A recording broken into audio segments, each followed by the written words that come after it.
Sir नमस्ते।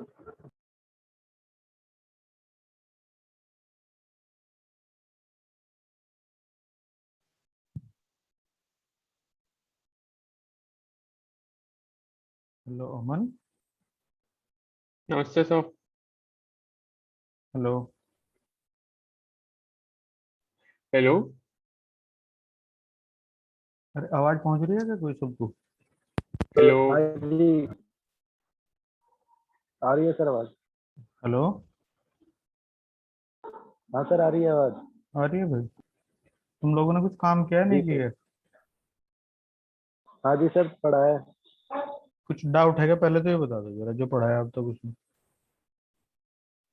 नहीं sir, मुझे तो नहीं अभी तक। सर क्वेश्चन करने में दिक्कत आ रही है। नहीं यार, क्वेश्चन करने में दिक्कत आएगी भी, थ्योरी पूरी होगी तब करेंगे क्वेश्चन। तो वैसे मैंने तुम्हें ये कहा था कि बीच बीच में खाली टाइम है तो कर लो। क्या दिक्कत आ रही है मुझे ये बताओ, जितना पढ़ाया उसके रिलेटेड भी क्वेश्चन नहीं हो रहे? मतलब समझने में आती है थोड़ी, और तो कुछ नहीं। मतलब जैसे तुमने प्रॉब्लम करी है तो कितनी प्रॉब्लम में कितने डाउट्स हैं? अभी सर लगभग 10 तक करी है तो उसमें दो तीन तो आ ही गए। तो ठीक है, मैं कराऊंगा, चलो खैर। मतलब मैं पहले ये सोच रहा हूँ कि एक बार रिफ्रैक्शन, कर्व्ड सरफेस का मतलब लेंसेज वगैरह भी खत्म करा दूं, उसके बाद फिर सारी ज्योमेट्रिकल ऑप्टिक्स की प्रॉब्लम इकट्ठी ले लेंगे। सर हाँ भाई बोलो। एक बार नो इमरजेंस बता दो दोबारा से। आओ। कंडीशन जो आपने ड्राइव कराई थी उसकी। दोबारा बोलो, क्या कह रहे हो? Sir condition for no emergence बताई थी ना, हाँ हाँ। वो बता दीजिए एक बार। ठीक है भाई, बता देता हूँ मैं। तो तुम्हारा वो पुराना जो हिस्ट्री है वो ढूंढ के देख लूंगा, उसी में से मिल जाएगी। कौन सी डेट में पढ़ाई थी?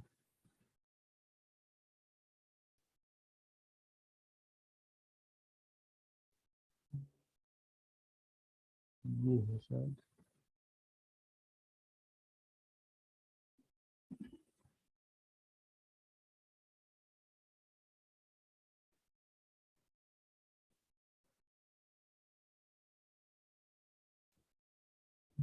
लिया भाई।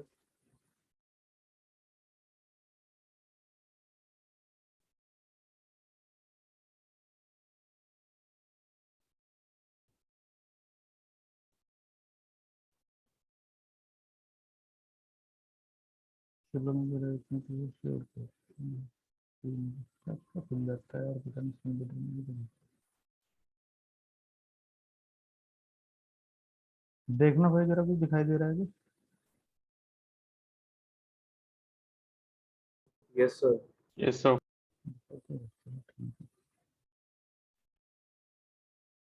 यही तो है।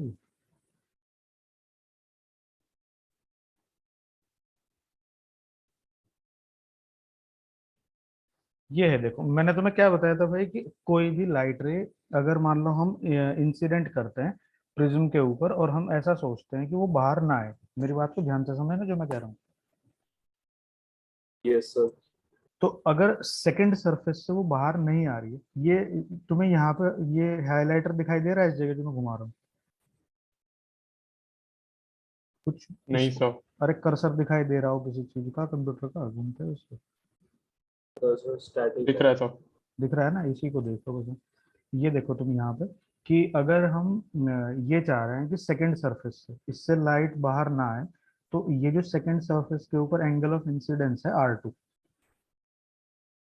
ये यस सर। ये थीटा सी से बड़ा होना चाहिए, नहीं होना चाहिए? ये रहा देखो। हाँ सर, फिर टीआई आगा केस हो जाएगा। हाँ, ये पहली कंडीशन है। तो मैंने तुम्हें ये बताया था कि अगर हम यहाँ पे कोई एक एंगल मेंटेन करते हैं और उस एंगल के लिए ये सेकंड R2 जो है ये ग्रेटर देन थीटा सी हो जाता है।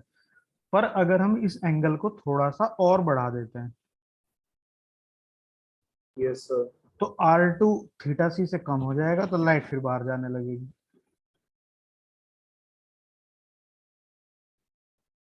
नहीं समझे? जी सर। यार रुको, मैं तुम्हें बता ही देता हूँ भाई।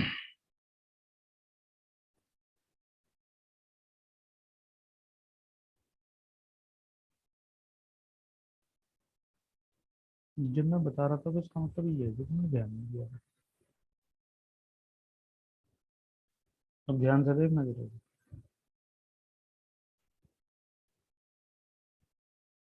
तुम ये देखो कि अगर मैं यहाँ पे लाइट इंसिडेंट करता हूँ, ठीक है ना भाई, यस सर। तो ये टुवर्ड्स द नॉर्मल बेंड होगी। वही सर। तो बस तुम बीच बीच में ना अप्रूवल देते रहना कि तुम्हें समझ आ रहा है या नहीं आ रहा है। उससे थोड़ा यस सर। ये रहता है कि मतलब ठीक है सर। दूसरे एंड पे कोई आदमी ठीक से समझ रहा है। तो भाई ये है जैसे, तो ऐसे सिचुएशन तभी तो होगी ना कि जब ये R2 जो है ये थीटा सी से बड़ा होता है, तो ये हाँ टी आई सर। आर हो जाएगा। इसमें कोई डाउट है क्या किसी को? नहीं सर, इस चीज में तो नहीं। नहीं सर, नहीं है। इसमें कोई अब डाउट तुम नहीं है। ये देखो कि R1 प्लस R2 की वैल्यू एक फिक्स वैल्यू होती है भाई, एंगल ऑफ प्रिज्म। इसमें तो कोई डाउट नहीं है। नहीं सर। अब तुम मेरे नो पास, सर। मान लो तुम्हें मैंने कहा कि भाई टी आई आर की कंडीशन करके लाओ, तुम मेरे पास ये बना के ले आए, ठीक है, हाँ सर। और मैंने बस थोड़ा सा काम ये करा कि मैंने तुम्हारी एंगल ऑफ इंसिडेंस जो थी इसको थोड़ा सा जो तुमने लिया था उससे मैंने कुछ कम ले लिया। हाँ सर। जो नया एंगल मैंने लिया वो थोड़ा I1 से कम ले लिया, कम नहीं, मैंने उसको थोड़ा सा ज्यादा कर दिया यहाँ पे, ये की तरफ कर दी गई। मतलब इधर की तरफ कर दिया मैंने से ज्यादा। तो हम हाँ ये सर। देखेंगे कि मैं अब तुम्हारे से ये पूछ रहा हूँ कि अगर न्यू एंगल ऑफ इंसिडेंस पुराने एंगल ऑफ इंसिडेंस से बड़ा है तो ये चेक करोगे कि आप बी टी आई आर हो रहा है क्या। तो तुम कैसे चेक करोगे उसे? तुम इस तरह से चेक करोगे कि भाई sine I1 upon sine R1 equal to mu होता है। अगर हमने I1 बढ़ाया तो R1 भी बढ़ जाएगा। हाँ सर, ये कांस्टेंट रखना है न्यू को। हाँ, अगर R1 बढ़ेगा तो R2 का क्या होगा? घटना पड़ेगा क्या? कम हो जाएगा। R2 कम हो जाएगा। अब R2 पहले इतना था कि वहां TIR हो रहा था, अब R2 कर दिया तुमने पहले से कम, तो क्या अब भी वहां TIR की पॉसिबिलिटी बनेगी? नहीं, थीटा सी से कम हो जाएगा एंगल, तो नहीं हो हाँ, पाएगा टी तो आई आर। नहीं हो पाएगा। तो ऐसी सिचुएशन में अब मैंने कहा कि भाई अब देखो TIR हो नहीं रहा, तो यहाँ लाइट बाहर आ रही है, तो ऐसे तो तुम्हारा प्रैक्टिकल फेल हो गया। तो तुम फिर सोच में पड़ गए कि यार मास्टर ने क्या करा कि भैया इन्होंने तो ये करा कि एंगल ऑफ इंसिडेंस बढ़ाया और मेरे सारे के किराए पे पानी फेर दिया। हाँ सर। तो तुम ये यस सर। सोचो, हाँ, तो तुम ये सोचोगे उस इंस्टेंट पे कि भाई मैं इस तरह से अरेंजमेंट करके ले जाऊं कि जिस वजह से मेरे किए किराए पे पानी फेरा गया वो काम ये कर ना पाए। ठीक है सर। मतलब फिर ये मतलब एंगल कम हो ही ना सके, इतना ना एंगल ले लो। एंगल बढ़ाया ना जा सके, बड़ा बढ़ ना सके। हाँ, मतलब बढ़ाया ना जा हाँ, सके। एंगल ऑफ इंसिडेंस को बढ़ाया ना जा सके। अब भाई एंगल ऑफ इंसिडेंस को ना बढ़ाने का तो बस एक ही तरीका है कि तुम उसको पहले से ही इतना बड़ा ले लो कि और ज्यादा बढ़ने की गुंजाइश वहां ना रहे। तो तुम उसको पहले से ही भाई जस्ट ये ले लो, ये कितना है, 90 डिग्रीज। तो उसके कॉरस्पॉन्डिंग ये कितना होगा, ये जो ये है R1 थीटा सी हो जाएगा। R1 थीटा सी हो गया भाई, बात खत्म हो गई बस। अब R2 जो है ये क्या होना चाहिए? Greater than theta C. अब R1 प्लस R2 क्या है? A. A. R1 equal to A minus R2, बोलो। Yes sir. Yes sir. या फिर हम कह दें कि भाई अगर हम इसको पुराने वाले इक्वेशन को ही मेंटेन करके रखें तो R1 की वैल्यू तो कितनी है? थीटा सी। और भाई क्रिटिकल है। R2 को हम R2 से छोटी वैल्यू से रिप्लेस कर रहे हैं, इसके हाँ कंपैरेटिवली सर। थीटा सी तो छोटा है ना, तो ये दोनों यस क्वांटिटी सर। A से छोटी हो जाएंगी भाई,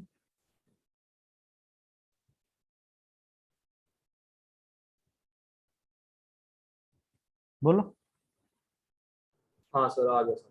यस सर। अब साइन, अब पहली सरफेस जो है ये पहले वाली, इसके लिए तुम यूज कर लो भाई sine I1 upon sine R1 equal to mu होता है। तो sine I1 how much, 90 sine upon 91 हो गया। Sign R1। अब R1 कितना है भाई? Theta C theta C. Equal to mu. तो यहाँ पे मैं ऐसा नहीं लिख दूंगा क्या कि sine theta C equal to 1/म्यू। Yes sir. अब तुम ये देखो थीटा सी मेरे पास होगा या ज्योमेट्री होगी मेरे पास प्रिज्म की? होएगी तो सर। तुम ये बताओ कि थीटा सी बड़ा है या A/2 बड़ा है?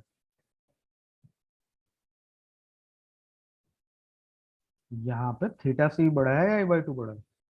a/2 तो अगर मैं थीटा सी की जगह a/t लिखता हूँ तो ये इक्वलिटी ग्रेटर देन रिटर्न हो जाएगी। इसमें, तो ये कंडीशन फुलफिल होगी तो लाइट कभी भी बाहर नहीं आएगी भाई। कंडीशन फॉर नो इमरजेंस है।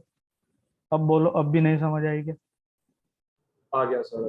कुछ है नहीं, आ गया मतलब सर। आसान चीज है। देखो तुम्हें मैं बता रहा हूँ, फिजिक्स जितनी आसान है इतना आसान तुम्हें कुछ नहीं मिलेगा कभी भी। उसका रीजन बताऊं क्या है? तो कुछ भी चीज सर क्रैम नहीं करनी, एक बार लाइफ में समझनी है। जब तक तुम मरोगे ना तब तक तुम्हारे दिमाग में रहेगी, अगर तुम थोड़ा थोड़ा तो रोज पढ़ते रहो। Yes yes sir. Sir. Chemistry इतना बुरा सब्जेक्ट है, मतलब पर्सनली मुझे बुरा लगता है इसलिए कि मैंने इतने शौक से केमिस्ट्री पढ़ी थी। हालांकि मुझे थोड़ी थोड़ी चीजें याद हैं अभी भी, पर 2 महीने तो मुझे रख दो एक तरफ, साला यूं ही नहीं पता चलता क्या रिएक्टेंट थे क्या प्रोडक्ट थे। बिल्कुल सही कह रहे हो सर आप। मतलब 1 महीना उसे तुम रख दो तो तुम्हें ये नहीं समझ आने का कि इसमें हमने पढ़ा क्या था। उसे रेगुलर अपडेट करनी पड़ती है, रोज उसके क्वेश्चन करने पड़ते हैं, तो वो दिमाग में रहती है। हाँ सर, इनऑर्गेनिक में तो बहुत ज्यादा ही अरे करना पड़ता है। ऑर्गेनिक भी ऐसी है, ऑर्गेनिक हालांकि ऑर्गेनिक में थोड़ा मतलब हम लोगों को हाँ आसानी सर, बस ये उसमें रहती फिर है, भी थोड़ा रीजनिंग मिल जाती है मतलब ऑर्गेनिक उसमें में थोड़ा तो। ये रहता है, जैसे मान लो सब्स्टिट्यूशन रिएक्शन है तो भाई सारी की सब्स्टिट्यूशन एक जैसी होती है। जैसे एडिशन है तो हाँ सबका सर। एक दो एक्सेप्शन छोड़ के एक जैसा ही होता है। अब जैसे मान लो तुम्हें वो विसिनल डाइहैलाइड का केस है, वो कैसे बनता है उनके लिए भी अलग अलग क्राइटेरिया है। पर कुल हाँ मिला सर। के है इतना अजीब कि जिंदगी खराब कर दी, कितना ही रट यस लो। सर, हर टॉपिक में एक एक्सेप्शन तो आ ही जाता है अरे मिनिमम। भाई एक थोड़ा ही, जितने रूल्स नहीं है उससे ज्यादा एक्सेप्शन है। हर जगह एक्सेप्शन है, मास्टरों के भी यही हाल है। साला कोई चीज समझाई ना जाए तो चलो इसको ऐसे नहीं इसको ऐसे मान लो। चलो यार अब हम थोड़ा सा ना इसको पढ़ो, dispersion of light.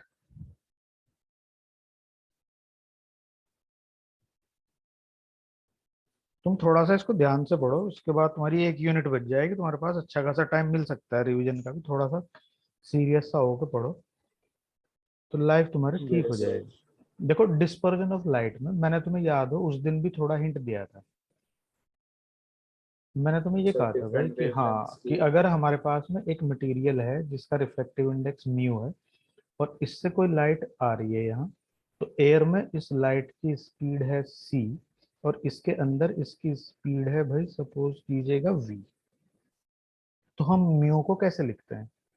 Mu basically c/v होता है। Yes sir. बोलो भाई, किसी को डाउट है क्या इसमें? No sir. अब देखो c जो है वो तो भाई एयर में तो सबका एक जैसा से ही रहना ना, पर जो v है रहता तो c भी, पर जो v है वो f लैम्डा है। अब यस सर। व्हाइट लाइट में नंबर ऑफ कलर्स का कॉम्बिनेशन, यस है सर। सर। तो अलग अलग कॉम्बिनेशन के कलर मतलब अलग अलग सेपरेट लेमडा के लिए अलग अलग म्यू होगा एक ही मटेरियल का। होएगा sir. Single substance shows different mu for different lambda. अब तुम ये देखो भाई कि लेमडा वॉयलेट और लेमडा रेड में क्या रिलेशन, ये से छोटा होता है। Yes sir. तो म्यू वॉयलेट हो गया c/f लेमडा वॉयलेट और म्यू रेड हो गया c/f लेमडा आर। अब इन दोनों को अगर तुम देखोगे कि भैया यही तो कहोगे, तो म्यू वॉयलेट बड़ा है म्यू आर से। बोलो कोई प्रॉब्लम है कि भाई यहाँ? सर। तो एक ही सब्सटेंस वॉयलेट कलर के लिए बड़ा रिफ्रैक्टिव इंडेक्स शो करेगा और इसके रेड के लिए छोटा रिफ्रैक्टिव इंडेक्स शो करेगा। ठीक है? Yes sir. ये जो मैंने तुम्हें इसके प्रिज्म के केस पढ़ाए हैं ना, जो यस हाँ सर। सर। ठीक है। मैक्सिमम डेविएशन का, फिर नो इमरजेंस का, इनको भाई ठीक से कर लेना। ये नॉर्मली तुम्हें बुक बुक में रेयरेस्ट ऑफ रेयर केस में मिलेंगे, और इनके ऊपर कभी कभी अच्छे खासे न्यूमेरिकल आ जाते हैं। Okay sir.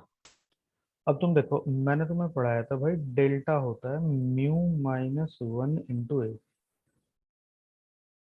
Yes, sir. Thin prismatic. हाँ, तो अभी थिन का एग्जांपल हम ले लें, तो म्यू वॉयलेट जो है वो बड़ा है म्यू रेड से, Let's say. तो डेल्टा वॉयलेट बड़ा नहीं होगा डेल्टा आर से? बोलो। Yes, जी सर sir. होगा। तो अब इसमें क्या होगा कि भाई जो लाइट हम इंसिडेंट कर रहे थे प्रिज्म के ऊपर, बेसिकली वो एक सिंगल लाइट थी, वाइट लाइट, पर उसमें कॉम्बिनेशन था मल्टी कलर का।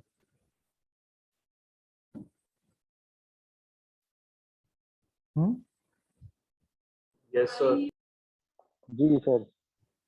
ये था भाई, मान लो ऐसे, ये वाइट लाइट है, आज वो नहीं आया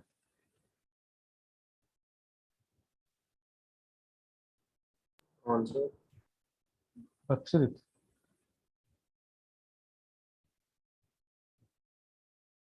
I have है answered. ऐसा? बोल ही नहीं रहा आज। हाँ, मुझे लगा कि आज एब्सेंट है।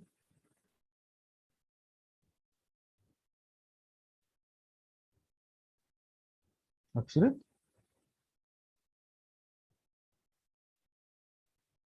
तो है ही नहीं आज शायद।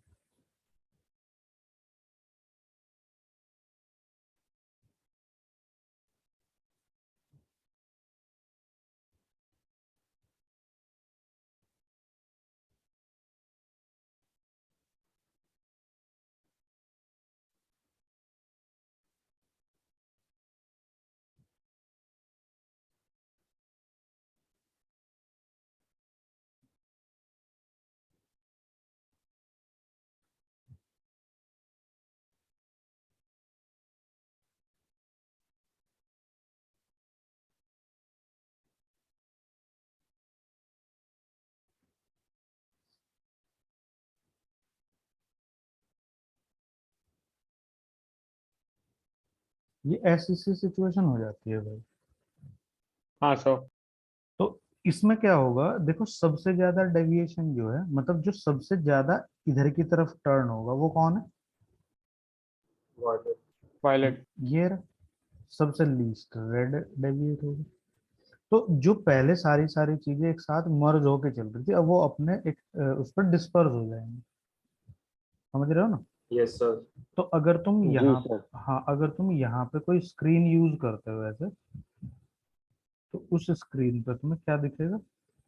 ये सारे अलग अलग कलर की प्रेजेंस दिखेगी। तो हाँ ये सर। वाइट लाइट स्पेक्ट्रम है।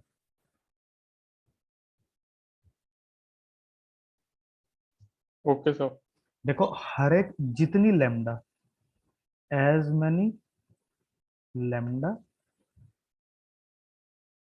As many colours are there. Agree हो ना इस बात से? हाँ Yes, सर। sir. तो जो विजिबल लाइट थी उसकी रेंज मैंने तुम्हें बताई थी, उस विजिबल रीजन में कितनी लेमडा पॉसिबल होंगी? इनफाइनाइट होंगी। इनफाइनाइट होंगे इनफाइनाइट भाई। कलर्स होंगे। हाँ, इनफाइनाइट कलर होंगे, पर अपनी जो आंखें हैं वो इन 7 कलर्स के लिए ही मोर सेंसिटिव होती हैं। तो इनको वो थोड़ा डिस्टिंग्विश करती हैं कन्वीनियंटली, या इनके कुछ मिक्सर्स को भी कन्वीनियंटली डिस्टिंग्विश करती हैं। इनफाइनाइट कलर नहीं देख पाती वो, फिर वो मर्ज करने लगती है चीजों को। हाँ, दो एक जैसे दिखने लगते होंगे। हाँ, समझ पा रहे हो ना मेरी बात, मैं क्या कह रहा हूँ? Yes sir. Yes, sir. Yes sir. हाँ, तो कोई पूछ लेगा कि भाई इन्फिनिटी लेमडा होती है, इन्फिनिटी कलर क्यों नहीं दिखते? अरे भाई इसलिए नहीं दिखते क्योंकि हमारी आंख को भी तो लिमिटेशंस है ना कुछ, वो चीजों को मर्ज कर लेती है। Yes sir. Yes, sir. हाँ, तो जी सर। अब, तो इस तरह से लाइट, वाइट लाइट जो है वो अपने कॉन्स्टिट्यूएंट कलर्स में ब्रेक हो जाती है। और this splitting of white light constituents कहलाती है डिस्पर्जन ऑफ लाइट।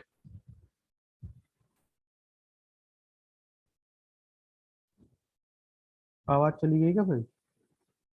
नहीं सर। नहीं सर, आ रही है आवाज। ठीक है। अब इसके बाद में फिर जो दूसरा किस्सा है वो मतलब इसी से रिलेटेड ही है। उसमें दो तीन चीजें इंपॉर्टेंट है काफी। जैसे एक तो है एंगुलर डिस्पर्जन, एक है डिस्पर्सिव पावर।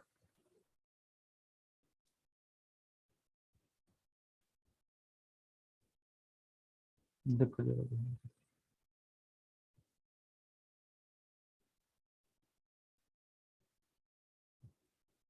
ये तुमने 10th में नहीं पढ़ी?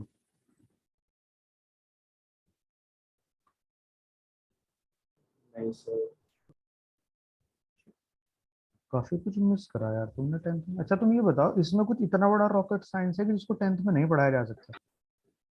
नहीं सर, नहीं तब सर। तो मैथ्स में भी ज्योमेट्री होती थी। मतलब ये इतना आसान टॉपिक है, इसको जितना चाहे 10th में कवर कराया जा सकता है। रिवीजन हो रहा होता है। यस मतलब सर। इसमें ऐसा कुछ तो है नहीं कि जिसमें दिमाग लगाना पड़े कि इंटीग्रेशन लग रहा है भाई, डिफरेंशिएशन लग रहा है, और ये 10th के बच्चों को हम नहीं हाँ पढ़ा सर, रहे। मतलब कॉम्प्लिकेटेड चीजें नहीं है, सिंपल सी सिंपल सी बात सर अब है। तो चीज है। 10th में, क्या कह रहे हो भाई? सर अब तो 10th में मतलब मैथ मैथ जो है ना वो भी सर दो कर दिया, बेसिक और वो स्टैंडर्ड, मतलब मैथ का और लेवल घटा दिया इन्होंने मतलब 10th में। मतलब बच्चे बेचारे कम बर्बाद थे, उन्हें और बर्बाद कर दो। हाँ सर, एक तो पहले से कोर्स कम था मैथ का और कम कर दिया इन्होंने। नहीं, मुझे ना कोर्स कम करने का लॉजिक नहीं समझ आता कि मतलब भाई तुम क्यों कर रहे हो ऐसा? उससे एडवांटेज क्या है इस सोसाइटी को? ऐसा कौन सा गेन है जिससे कि मतलब कंपटीशन उससे कम हो जाएगा, वर्ल्ड लेवल पे तुम्हारे बच्चे ज्यादा अच्छा परफॉर्म करने लगेंगे? साले पहले बेरोजगार घूमते हैं। मुझे नहीं आ रहा क्या करना है, क्या नहीं।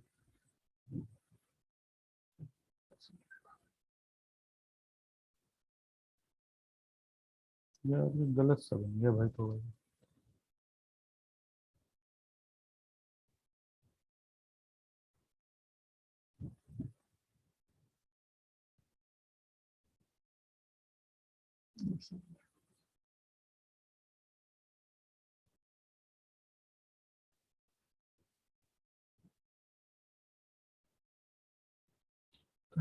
एक्चुअली में जो एंगुलर डिस्पर्जन है, तुम इसको बस इस तरह से समझो कि जो व्हाइट लाइट इंसिडेंट होगी प्रिज्म के ऊपर,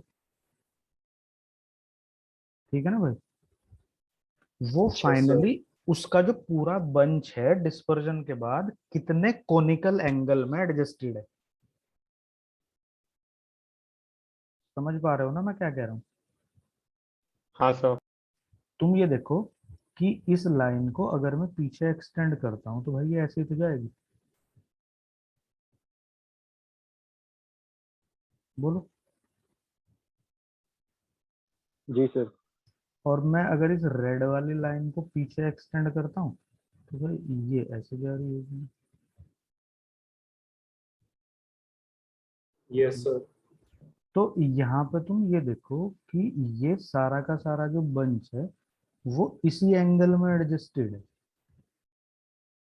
क्योंकि ये दो कलर जो हैं ये एक्सट्रीम कलर्स हैं। यस सर, मैक्सिमम डेविएटेड और मिनिमम डेविएटेड। हम्म। बाकी तो सब इनके बीच में ही आ जाएंगे ना। तो ये जो ये जी सर। एंगल है थीटा, ये बेसिकली तुम्हें ये बता रहा है कि सारे के सारे जो इसके 7 कलर्स हैं वो कितने एंगल में, और ये एंगल भी सॉलिड एंगल होता है नॉर्मली, कितने एंगल में एडजस्टेड है। Yes sir. तो ये जो थीटा है ये एंगुलर डिस्पर्जन। कोई डेफिनेशन पूछ ले तो भाई क्या कहेंगे? Angular dispersion is the angle between red and violet emerging rays. क्योंकि बाकी सारे तो उसके बीच में ही होंगे। Yes sir. In case of dispersion, angle between red and violet emerging rays is known as angular dispersion. Agree हो ना इस बात से? Yes sir. अब तुम ये देखो भाई, इस ओरिजिनल डायरेक्शन से वॉयलेट कलर कितना डेविएट होती है, डेल्टा वॉयलेट। रेड कलर कितना डेविएट होती है, डेल्टा आर। तो इन दोनों के बीच में कितना एंगल है, कोई एंगल डिस्पर्जन। ये समझ पा रहे हो ना ये मैंने क्या लिखा? जी सर। किसी को डाउट है कोई? No sir. भाई 10 आदमी इस रास्ते से चल रहे थे, 5 30 डिग्री पे मुड़ गए और बाकी के जो 5 है वो 20 डिग्री पे मुड़ गए। तो दोनों के बीच में भाई 10 डिग्री का तो डिफरेंस होगा। जी सर। तो ये व्हाइट लाइट जो थी ये ऐसे जा रही थी सीधी सीधी, उससे वॉयलेट कलर मुड़ गया डेल्टा वॉयलेट पे, रेड कलर मुड़ गया डेल्टा आर पे। बाकी सब उनके बीच में एडजस्टेड होंगे। तो आर और वॉयलेट के बीच में कितना एंगल होगा, दोनों को सब्ट्रैक्ट करके निकाल दिए। बोलो। यस सर, आ गया अब समझ। ये होगा भाई mu violet -1 into A minus mu red -1 into A equal to theta. तो ये mu violet minus mu R into A equal to theta. बोलो कोई डाउट है क्या? No sir.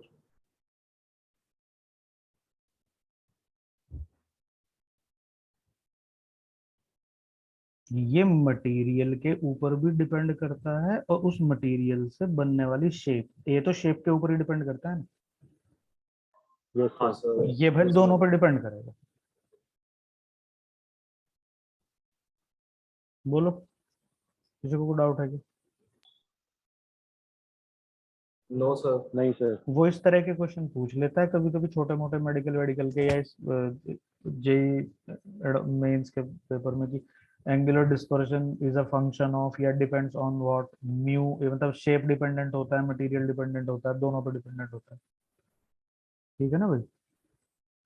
Okay sir. चलो आगे चलते हैं। अब एक है फिर इसमें पेज नंबर 6 पे डिस्पर्सिव पावर। ठीक है ना भाई? Yes sir. अब देखो इसमें क्या होगा कि सारे के सारे कलर्स अलग अलग अमाउंट से डेविएट होते हैं। होते हैं सर। जो सारे के सारे कलर्स हैं वो कितने स्पैन में मर्ज है थीटा में? Yes sir. सब ऐसे आ रहे थे ना भाई, यूं ऐसे ऐसे। क्लासेस के बीच में लाया था। हाँ। तो ये रेड था, ये वॉयलेट था मान। तो अब देखो होता क्या है कि इनमें एक मीन कलर होता है। कौन सा होता है? येलो। 3 इधर से छोड़ दो, 3 इधर से छोड़ दो, तो जो ये ग्रीन है ये मीन कलर नहीं होता, ये बात ध्यान रख लेना। कभी तुम मीन ठीक इस है तरह सर। से इस तरह से कैलकुलेट करने लगो, समझ गए? Okay sir. Yes sir. Yes sir. हाँ मतलब मीन कलर जो होता है भाई, इसकी वेवलेंथ, इसकी वेवलेंथ, इसकी वेवलेंथ, इसकी वेवलेंथ, इसकी सबको जोड़ दो, 7 से डिवाइड कर दो, जो वेवलेंथ आती है वो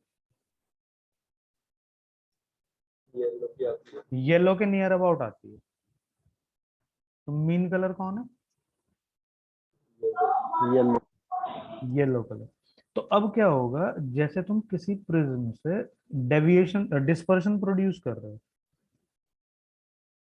किसी प्रिज्म से तुम डिस्पर्शन प्रोड्यूस कर रहे हो, तो जब उससे डिस्पर्शन प्रोड्यूस करेंगे तो उससे क्या होगा कि रेड कलर भी डेविएट होगा भाई, वायलेट भी होगा, तो भाई येलो भी होगा। ठीक है ना? तो हम कहते हैं कि deviation shown by yellow colour equal to delta Y. ठीक है? Yes sir. Yes sir. And angular dispersion equal to theta, मतलब सारे के सारे कलर्स इस थीटा एंगल में एडजस्टेड है। ठीक है। Yes, sir. Yes sir. और मीन कलर जो है वो डेविएशन प्रोड्यूस करता है डेल्टा वाई।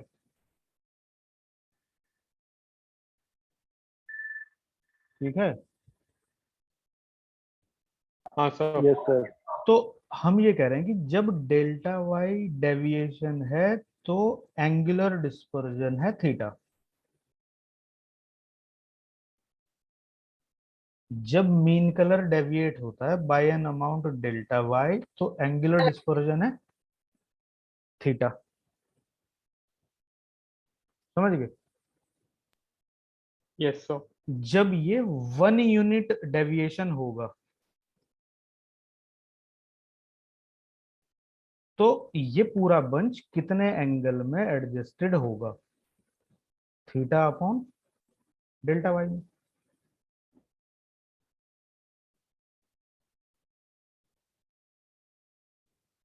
बोलते ही नहीं। Yes sir. तो जी सर। डिस्पर्सिव पावर एक्चुअली में क्या होती है? डिस्पर्सिव पावर होती है भाई angular dispersion for unit deviation of mean colour.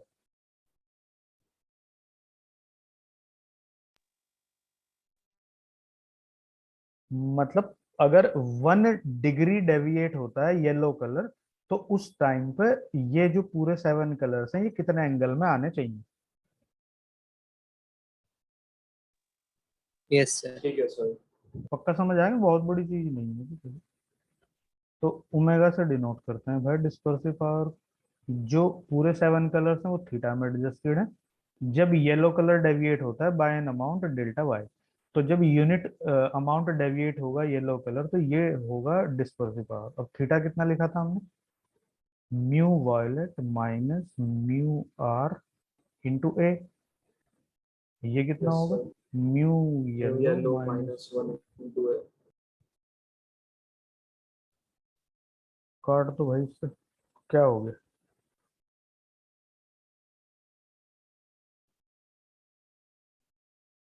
बोलो। Yes, yes sir. सर।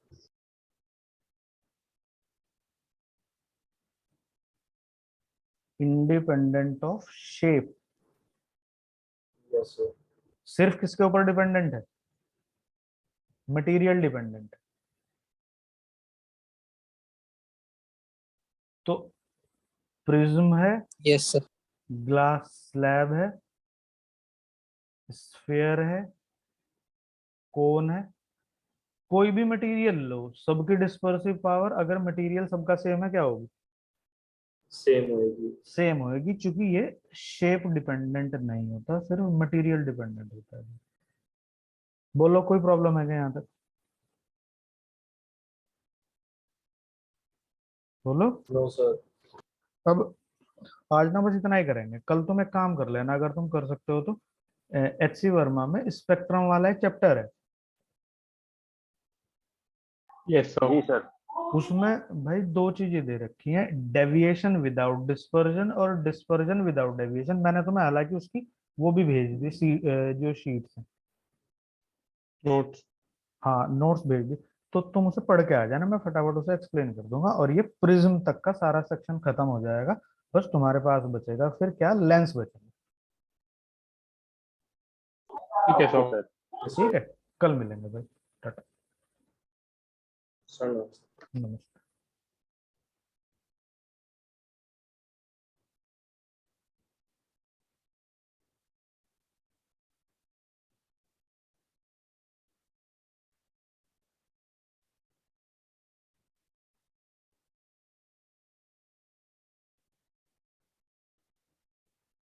और सेव भी नहीं किया था, गड़बड़ हो गया।